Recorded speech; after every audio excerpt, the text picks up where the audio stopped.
Yo mga kamuto! Welcome back sa aking YouTube channel kung saan kahit walang budget napapabili pa rin tayo.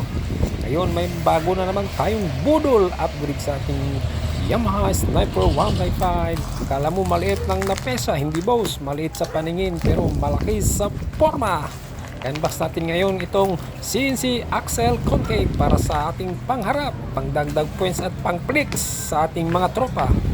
Kaya kung ready ka na gumastos ulit, kahit sabi mo last na to, tara na, buksan na natin to mga boss. Kaya ito na mga boss, kitang kita nyo na, nasa harapan nyo na ang CNC Axle Concave.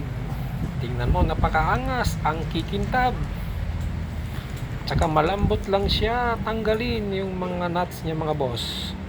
Magkakaiba ito sa stock, kasi yung stock isa lang yung nut, pero ito dalawa, kabilaan siya mga boss.